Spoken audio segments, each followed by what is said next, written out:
ബംഗ്ലാദേശിലെ കലാപം അന്തമില്ല തുടരുകയാണ്.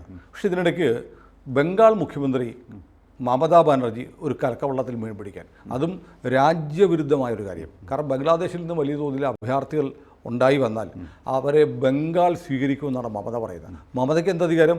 ഒരു രാജ്യത്തുനിന്ന് അഭയാർത്ഥികളെ സ്വീകരിക്കണോ വേണ്ടയോ എന്ന കാര്യം തീരുമാനിക്കേണ്ടത് ഇന്ത്യ ഗവൺമെൻറ്റാണ്.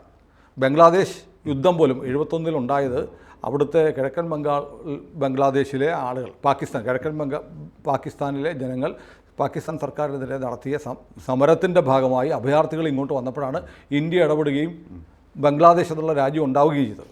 ഇപ്പോൾ അവിടെ ഒരു ആഭ്യന്തര കലാപം നടക്കുകയാണ്.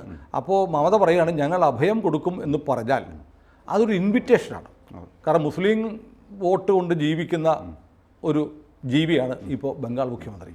അവർക്ക് വീണ്ടും ബംഗ്ലാദേശുകാരിവിടെ വന്ന് ഇവിടുത്തെ വോട്ടർമാരായി മാറണം. ഇത് പറയാൻ ഈ സ്ത്രീക്ക് എന്ത് അവകാശം, എന്ത് അധികാരമാണുള്ളത്? ഇപ്പോൾ കേരളത്തിൽ വിദേശകാര്യ സെക്രട്ടറിയെ നിയമിച്ചു പിണറായി സർക്കാർ എന്ന് പറയുന്നത് പോലെ ഒരധികാരവുമില്ലാത്ത കാര്യം ബംഗ്ലാദേശികളെല്ലാം വന്നാൽ ബംഗാൾ സ്വീകരിക്കും എന്ന് പറയുന്ന പരമവിഡ്ഢിത്തമല്ലേ മമത പറയുന്നത്?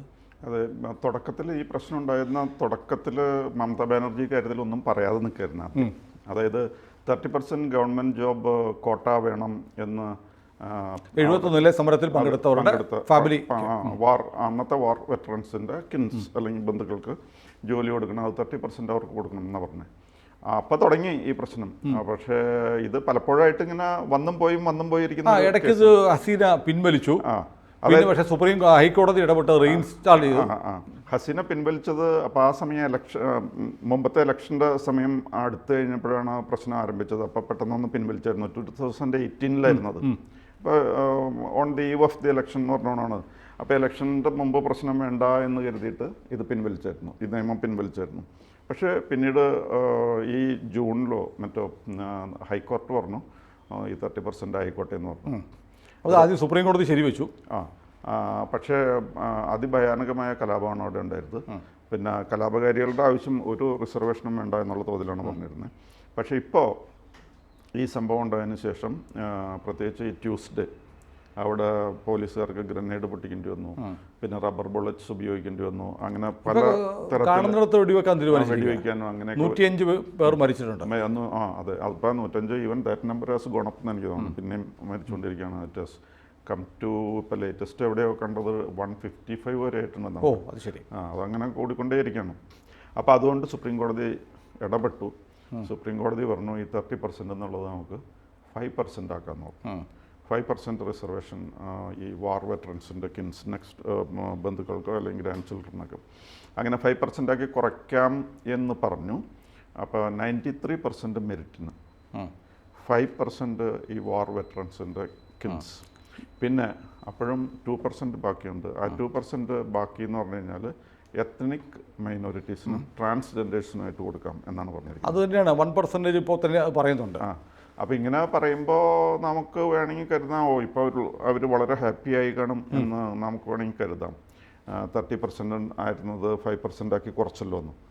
പക്ഷേ ബംഗ്ലാദേശിലൊക്കെ അവരൊരു തീരുമാനം എടുത്തു കഴിഞ്ഞാൽ ഭയങ്കര കർക്കശമായിട്ട് അതിൽ തന്നെ പിടിച്ചു നിൽക്കുന്നതാണ്. അത് മാത്രമല്ല, അതിന് ഫ്യൂൽ ചെയ്യാൻ ബംഗ്ലാദേശ് ബംഗ്ലാദേശിൻ്റെ ഈ സെക്കുലർ സ്വഭാവമുള്ള ബംഗ്ലാദേശ് പറ്റില്ല. മതരാഷ്ട്രമായി മാറണമെന്ന് പറയുന്ന ബംഗ്ലാദേശ് നാഷണൽ പാർട്ടി, ജമാഅത്ത് തുടങ്ങിയ ഇതിന് ഫ്യൂൽ ചെയ്യുന്നുണ്ട്. ഇത് ഈ ബംഗ്ലാദേശ് യുദ്ധം നടക്കുന്ന സമയത്ത് തന്നെ പാകിസ്ഥാനോട് സിമ്പത്തറ്റിക് ആയിട്ടുള്ള കുറേ പേര്. അതെ.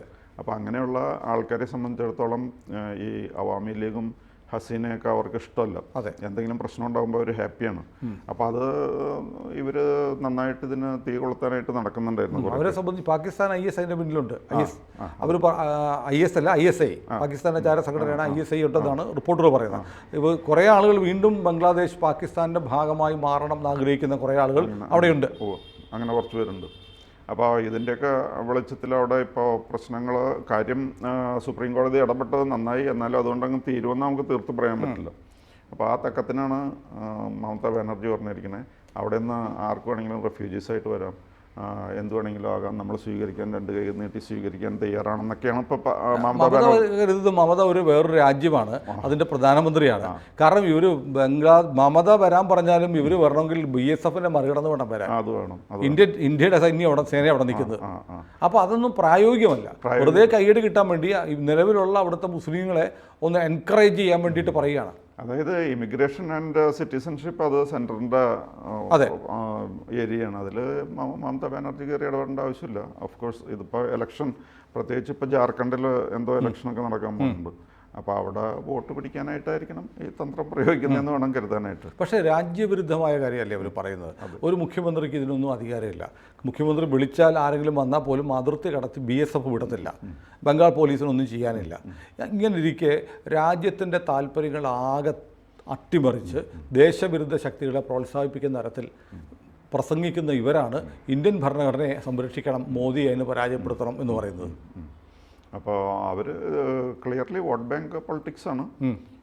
മോഡിയെ ചീത്ത പറഞ്ഞുകൊണ്ടിരിക്കാം, പക്ഷേ ഇത് രാജ്യത്തിന്, പക്ഷേ ഇപ്പോൾ ഇതുപോലെ ഇങ്ങനെ ബംഗ്ലാദേശിൽ നിന്ന് വരാൻ അനുവദിക്കുകയാണെങ്കിൽ അപ്പോൾ ബർമയിൽ നിന്ന് റോഹിംഗ്യാസ് ഇനിയും കൂടുതൽ വരാനായിട്ട് ശ്രമിക്കും. അതെ അതെ, അതൊക്കെ കൂടുതൽ പ്രശ്നങ്ങളിലേക്കാണ് പോകുന്നത്. എനിക്കൊന്ന് ബംഗാളും കേരളവും ഒരേ വഴിക്ക് പോവുകയാണെന്ന് തോന്നുന്നു. ഞാൻ കമ്മ്യൂണിസ്റ്റ് പാർട്ടി നശിക്കുന്നതിനെ കുറിച്ചല്ല ഞാൻ പറഞ്ഞത്. കാരണം കേരളത്തിൽ പിണറായി വിജയൻ ഇന്നലെ വിദേശകാര്യ സെക്രട്ടറിയെ നിയമിച്ചു. ഇപ്പം മമത പറയുന്നു വിദേശ രാജ്യത്തെ പ്രജകൾ ഇങ്ങോട്ട് വന്നിട്ട് ഞാൻ സ്വീകരിക്കുന്നു. അപ്പോൾ കേരളത്തിൽ ചിലപ്പോൾ ഇനി സിറ്റിസൺഷിപ്പും ഇമിഗ്രേഷനൊക്കെ പിണറായി വിജയൻ സ്വയം എംബസിയൊക്കെ തുടങ്ങുമായിരിക്കും, തുടങ്ങാൻ സാധ്യത. അല്ല, മമതയും ചെയ്യുമായിരിക്കും. മമതയും ചെയ്യുമായിരിക്കും. മമതയ്ക്ക് ഈ ബംഗ്ലാദേശിൽ നിന്ന് ഇങ്ങനെ ഇത്രയധികം ആൾക്കാർ വരുന്നതുകൊണ്ടാണ് ഇത്രയും ധൈര്യവും കഴിവുമൊക്കെ ഉണ്ടാകുന്നത്. ഇപ്പോൾ കഴിഞ്ഞ തവണ പാർലമെൻറ്റ് ഇലക്ഷനിലേക്ക് മത്സരിക്കുന്ന സമയത്ത് കോൺഗ്രസിന് അവർ കൊടുത്തിരുന്ന ഓഫർ 2 സീറ്റ് വേണമെങ്കിൽ ഞങ്ങൾ തന്നേക്കാം, 1 സീറ്റ് നിങ്ങൾക്ക് എടുക്കാം, കോൺഗ്രസിന് എടുക്കാം, പിന്നെ 1 സീറ്റ് നിങ്ങൾ ആർക്ക് വേണ്ടിയെന്ന് വെച്ചാൽ കൊടുത്തോ എന്നാണ് പറഞ്ഞിരുന്നത്. അതുകൊണ്ടാണ് ഇവർ തമ്മിൽ യോജിക്കാൻ പറ്റാതെ. അവർ തമ്മിൽ യോജിക്കാതിരുന്നുകൊണ്ട് മമതയ്ക്കൊരു ക്ഷീണവും പറ്റിയില്ല, ഇഷ്ടംപോലെ സീറ്റുകൾ നേടിയെടുത്തല്ലോ. അപ്പോൾ അവർ ഈ വോട്ട് ബാങ്ക് കൃത്യമായിട്ട് കണക്കാക്കി മനസ്സിലാക്കിയിട്ട് പെരുമാറുന്നു. അല്ല, അവിടുത്തെ വോട്ടർമാരിൽ മഹാഭൂരിപക്ഷവും ഇന്ത്യക്കാരല്ല എന്നാണ് പറയുന്നത്. ബംഗ്ലാദേശിൽ നിന്ന് ഒരുപാട് പേരുണ്ട്. പിന്നെ അവർക്ക് വോട്ടർ പട്ടിക ചേർത്ത് ഒക്കെ റെഡിയാക്കി മമത കയ്യിൽ വെച്ച് പണ്ട് CPM ചെയ്ത അതേ പണി തന്നെയാണ്. അതെ CPM അത് തന്നെ ചെയ്തത്. CPM-ഉം മമതയും വാസ്തവത്തിൽ പാർട്ടീസ് രണ്ടിൻ്റെയും പോളിസിയൊക്കെ ഒന്ന് തന്നെയാണെന്ന് അതെ അതെ, കൊടിയും പേരും മാത്രമേ മാറ്റുള്ളൂ. പക്ഷേ മാർക്സിസ്റ്റ് പാർട്ടീനെ കിട്ടിയ കൊല്ലാനാണ് അവർ നടക്കുന്നത്. അതുകൊണ്ട് അവർ തമ്മിൽ യോജിക്കാനും പറ്റില്ല, ശത്രുക്കളുമാണ്. പക്ഷേ ഈ പോളിസി കാര്യങ്ങളൊക്കെ ഏകദേശം ഒരേ. അല്ല, CPM തുറന്നുവിട്ട ഭസ്മാസുരനാണ് മമതാ ബാനർജി. ഏതായാലും രാജ്യമാണ് പ്രധാനം. രാജ്യത്തെ ഒരു മുഖ്യമന്ത്രി വിദേശ രാജ്യത്ത് കലാപം ഉണ്ടാകുമ്പോൾ അവിടുത്തെ ജനങ്ങൾ മുഴുവൻ ഇന്ത്യയിലേക്ക് വന്നേക്കൂ, ഞാൻ സ്വീകരിക്കാം, നിങ്ങൾക്ക് പാലും പരിപ്പടയും തരാം എന്നൊക്കെ പറയുന്നത് രാജ്യദ്രോഹത്തിൽ കുറഞ്ഞ ഒന്നുമല്ല. അത് അങ്ങനെ ഒരു പോളിസി അവർ സ്വീകരിക്കുന്നു. അത് രാജ്യത്തിന് ഹിതകരമല്ലെങ്കിലും വോട്ട് ബാങ്ക് വർദ്ധിക്കട്ടെ, വലുതാകട്ടെ എന്നുള്ള വോട്ട് ബാങ്ക് വർദ്ധിക്കട്ടെ എന്ന് മാത്രമല്ല സാറേ. അപ്പോൾ ഇതൊക്കെ പറയുമ്പോൾ നമ്മുടെ കേന്ദ്ര സർക്കാർ ഇതൊന്നും കണ്ടില്ലെന്ന് ഭാവിക്കും. ഇതാണ് കുറച്ച് ബംഗാളിൻ്റെ കാര്യത്തിൽ കേന്ദ്രം എടുക്കുന്ന ഒരു അന്ധമായ നിലപാടുണ്ട്. ഒന്നും കാണില്ല, ഒന്നും കേൾക്കില്ല. അതുകൊണ്ടാണ് മമതയ്ക്ക് ഇങ്ങനെയൊക്കെ പുലമ്പാൻ ധൈര്യം വരുന്നത്. മമത ഭയങ്കര സ്ട്രോങ് ആണ്. അതാണ് ഇപ്പോൾ സുവേന്ദു അധികാരിയൊക്കെ മാറ്റി പറഞ്ഞു തുടങ്ങിയിട്ടുണ്ട്. പക്ഷെ എന്നാലും മമത ഈസ് വെരി സ്ട്രോങ്. പക്ഷെ കേന്ദ്രത്തിന് പലതും അവിടെ ചെയ്യാൻ പറ്റും, ഒന്നും ചെയ്യുന്നില്ല. അതാണ് അടിസ്ഥാന പ്രശ്നം. അപ്പോൾ അതുകൊണ്ട് മമത ഇനിയും ഇങ്ങനെ ഇന്ത്യക്കെതിരെ, രാജ്യത്തിനെതിരെ പറഞ്ഞുകൊണ്ടിരിക്കും. കേന്ദ്രം ഒരു മൂകസാക്ഷിയായി നിൽക്കും. മമതയ്ക്ക് ഗവർണറെ വരെ പിടിച്ചെവിടെയെങ്കിലും ജയിലിലിട്ടാൽ കൊള്ളാമെന്നുണ്ട്. അതെ അതെ, ആ രീതിയിലാണ്. ഏതായാലും എന്ത് ചെയ്യാം, നമ്മുടെ കേന്ദ്ര സർക്കാരിൽ നമ്മൾ പ്രതീക്ഷിക്കുന്നത് ഇങ്ങനെയൊന്നുമല്ല. ഇത്ര രാജ്യവിരുദ്ധ നിലപാടുകൾ എടുക്കുന്ന ഒരാളെ ഒരു മുഖ്യമന്ത്രി കസേരയിലിരുത്തി രാജ്യത്തിൻ്റെ അഖണ്ഡതയ്ക്കാണ് ഭംഗം വരുത്തിക്കൊണ്ടിരിക്കുന്നത്. ദയനീയമാണ്. മാത്രമല്ല വേറെ ഒരു പ്രശ്നം എന്ന് പറഞ്ഞു കഴിഞ്ഞാൽ ചിലപ്പോൾ ഇവരെല്ലാവരും ഫോർ ദം ഈ ഇങ്ങനെ കയറി വരുന്ന റെഫ്യൂജീസിനും ഇമിഗ്രൻസിനൊക്കെയുള്ള ഏറ്റവും നല്ലൊരു മേച്ചൽപ്പുറമാണ് കേരളം. ഇത് സാധാരണ ഇംഗ്ലീഷ് പത്രത്തിലൊക്കെ അവർ പറയുന്ന Kerala is the L Dorado. Bengal വഴി കയറി വന്നാൽ നേരെ കേരളത്തിലേക്ക് വരിക. അവിടുന്ന് ട്രെയിൻ ഉണ്ടല്ലോ, നേരിട്ട് കോറമണ്ഡൽ എക്സ്പ്രസ് ഏതാണ്ട് അതിൽ കയറി ഇരുന്ന് കഴിഞ്ഞാൽ പിറ്റേ ദിവസം ഇവിടെ എത്തുമല്ലോ. ഇവിടെ വന്ന അതിഥി തൊഴിലാളിയായി അല്ലേ, അതിഥിയായി. നമ്മൾ കേരളത്തിൽ കോവിഡ് വന്ന് നമ്മൾ ഈ മുളകടിച്ച് ഇപ്പോൾ കഞ്ഞിയും വെച്ച് കഴിക്കുമ്പോൾ അതിഥി തൊഴിലാളികൾക്ക് ബീഫും ചിക്കനുമാണ് സർക്കാർ കൊടുത്തത്. അപ്പോൾ സർക്കാർ, ഇവിടുത്തെ സർക്കാരാണെങ്കിലും വളരെ വെൽക്കമിങ് ആണ്. അതെ അതെ. അവിടെ നിന്ന് പോന്നു കഴിഞ്ഞാൽ നേരെ ഇവിടെ പലരും എത്തും. പിന്നെ ബംഗാളിലെ ഇലക്ഷൻ നടക്കുമ്പോൾ വേണമെങ്കിൽ അവരവിടെ വരെ ഒന്ന് പോയിട്ട് വീണ്ടും പോയിട്ട് വരുന്നുണ്ട്. കാരണം ഇവിടെ ഈ തെരഞ്ഞെടുപ്പ് കാലത്ത് ഇവിടുത്തെ ഹോട്ടലുകളിൽ നിന്ന് മഹാഭൂരിപക്ഷം ആളുകളും അങ്ങോട്ട് പോയിട്ടുണ്ട്. ഇപ്പം നമ്മൾ ഈ കേരളത്തിൽ നിന്ന് ബംഗാളിലേക്ക് പോകുന്ന ട്രെയിൻസ് ഉണ്ടല്ലോ, ഒരു കാലത്ത് ഈ മലയാളികളായിരുന്നു ബംഗാളിൽ മുഴുവനും, കൽക്കട്ടയിൽ പ്രത്യേകിച്ചും. ഈ കൊൽക്കത്തയോ കൽക്കട്ട എന്തായാലും അവിടേക്ക് പോകുന്ന ട്രെയിനിലൊന്നും മലയാളികൾ കാര്യമായിട്ടില്ല. അവർ തന്നെ അവിടുത്തെ അതിഥി തൊഴിലാളികൾ ഇങ്ങോട്ട് വരുന്നു, അവർ ഇവിടുന്ന് അങ്ങോട്ട് പോകുന്നു.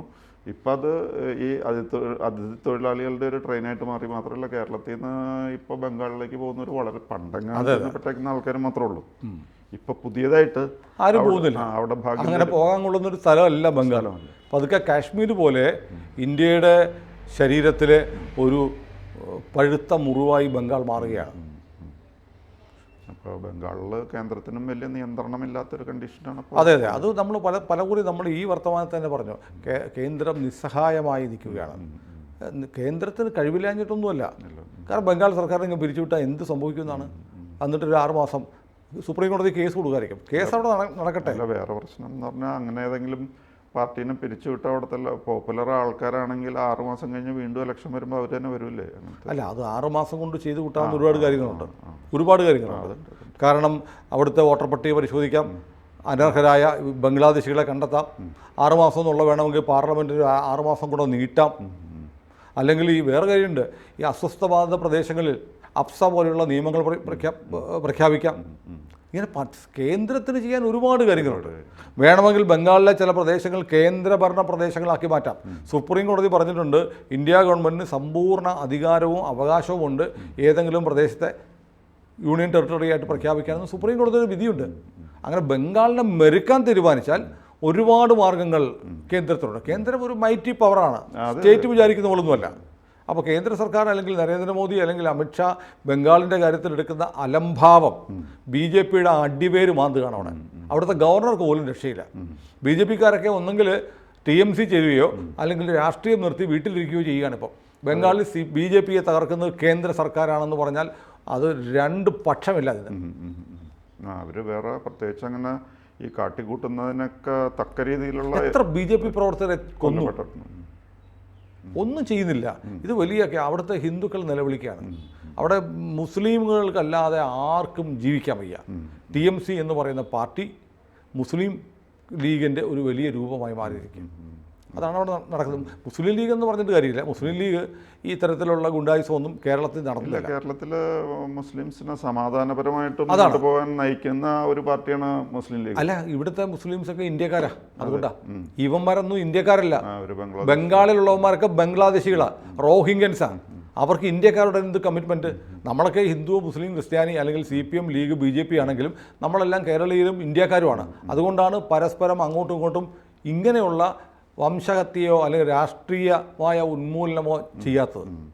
അതെ, ഇവിടെ കേരളത്തിൽ മുസ്ലിം ലീഗ് മുസ്ലിംസിനെ സമാധാനത്തിൻ്റെ പാതയിലൂടെ കൊണ്ടുനടക്കാനും നാഷണൽ മെയിൻ സ്ട്രീമിലും മുഖ്യധാരയിൽ നിലനിർത്താനുമാണ് അവർ ശ്രമിക്കുന്നത്. അവർ വേറെ അങ്ങനെ കാരണം ഇത് തന്നെയാണ്, ഇന്ത്യൻസും കേരളീയരുമാണ്. ഇതല്ല, പുറത്തുനിന്ന് വന്ന അക്രമകാരികളുടെ ഗൂണ്ടകളാണ്. അതിൽ തന്നെ ഈ ശിഹാബ് തങ്ങളൊക്കെ ആണെങ്കിൽ വളരെ അതെ വളരെ അധികം രാമക്ഷേത്രത്തെക്കുറിച്ച് നടത്തിയ ഒരു പ്രസ്താവന പോലും എത്രയോ പ്രശംസനീയമായിരുന്നു.